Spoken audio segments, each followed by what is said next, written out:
Ya, ini berkaitan dengan sholat id di masa PSBB seperti ini jamaah ya. Kita tahu alhamdulillah mudah-mudahan perkembangan COVID-19 di negeri kita semakin turun dan kemudian pergi sebelum Idul Fitri insyaallah. Tapi kalau masih terjadi, kemudian di beberapa daerah sudah tidak melaksanakan sholat id, di tempat lain masih melaksanakan sholat id. Pilihannya apa sekarang? Apakah kita ikut sholat id atau sholat id di rumah sekarang kondisinya?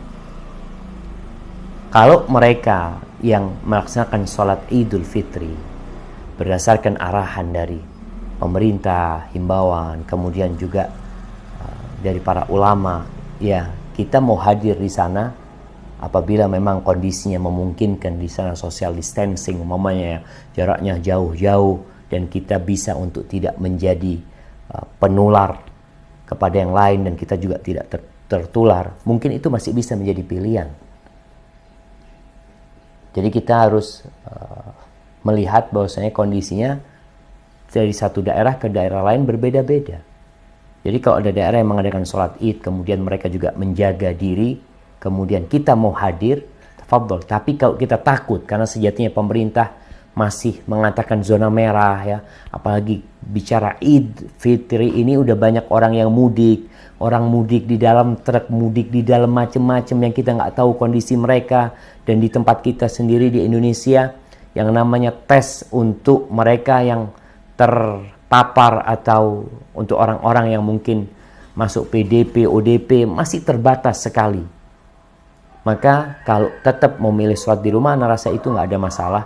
Sehingga Ana ingin semuanya umat Islam berusaha untuk menjaga hati.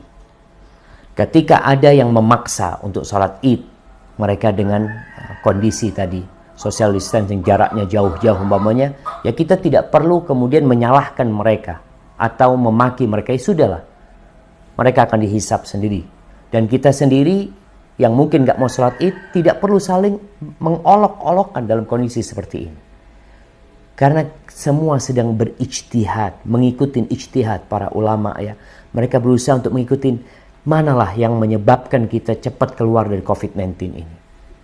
Hadza wallahu a'lam bissawab. Jadi, Ana rasa ketika anti mau sholat di rumah karena kondisi memang belum memperkenankan untuk datang ke sana dan masih menakutkan, gak ada masalah anti tetap di rumah. Tapi untuk mereka yang mungkin mau sholat di sana, ya hendaklah tetap berusaha untuk mengikuti arahan pemerintah, himbauan para ulama agar kita cepat keluar dari COVID-19 ini. Hadza wallahu a'lam bissawab jamaah. Itu yang bisa Ana sampaikan pada kesempatan kali ini. Kurang lebihnya Ana mohon maaf. Subhanakallahumma bihamdika asyhadu an la ilaha illa anta astaghfiruka wa atubu ilaik. Wassalamualaikum warahmatullahi wabarakatuh.